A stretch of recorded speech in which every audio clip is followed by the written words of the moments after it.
Welcome back to the Daily English Podcast, where simple stories help you practice English every day.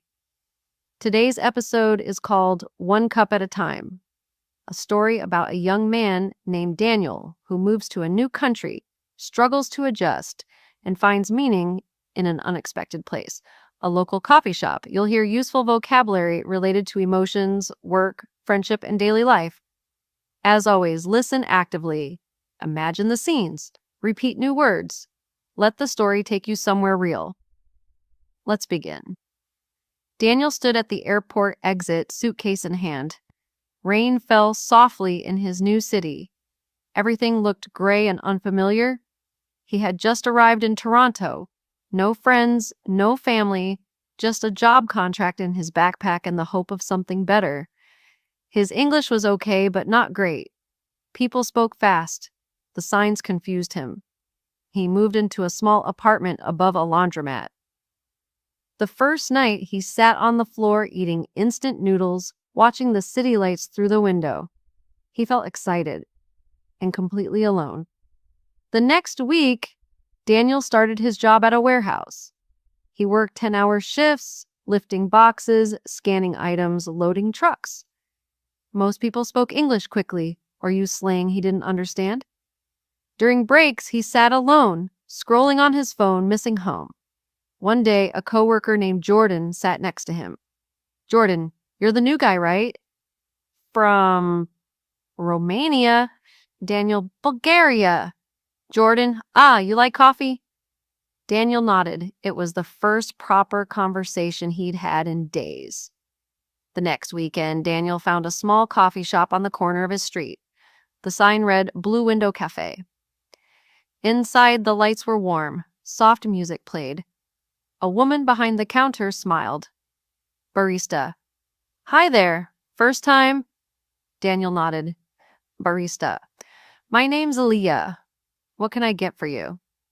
He pointed at the menu, unsure how to pronounce anything. "Leah, how about a cappuccino?" "On the house." Daniel, "On the house?" Leah, smiling. "Free, first one's on me." That day, Daniel sat by the window with his coffee and a cinnamon bun, watching people come and go. For the first time since arriving, he felt a little okay. Days passed. Daniel returned to the cafe every Saturday. He started learning Leah's name and then her jokes, and eventually, her story. She was studying psychology, worked part-time at the cafe, and knew almost every regular by name. Daniel's English slowly improved, not from classes, but from ordering coffee, laughing at puns, asking questions. One day, Leah handed him a slip of paper. "Leah, there's an English group that meets every Thursday night. Free. You should go." Daniel hesitated. "Leah, you'll like it. They talk about real life, not just grammar." He went, and he kept going. One winter morning, Daniel overslept, missed his bus, arrived late at work. Clara, his supervisor, wasn't happy. "Clara, this is your second time this month, Daniel. We need reliability." Daniel tried to explain, but his words came out broken. He felt defeated. That evening, he skipped the cafe. He sat in the cold stairwell of his building, head down. His phone buzzed. A message from Leah. "Everything okay? Your coffee's getting cold." He replied, "A bad day. No coffee today." Minutes later, she replied, "Tough days need warm drinks the most. Come by." He went. They didn't talk much that evening.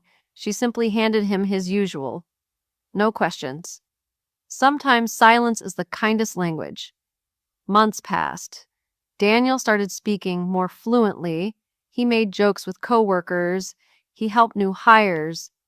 At the cafe, he began helping Leah clean up at closing time, just for fun.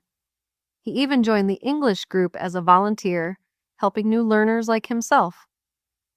One Thursday, he stood in front of the group and said, "A year ago, I couldn't speak like this. My English wasn't strong. I was scared, lonely. But things change. One cup at a time." They clapped. Leah watched from the back, smiling. This story reminds us that language is more than grammar. It's connection. It's routine.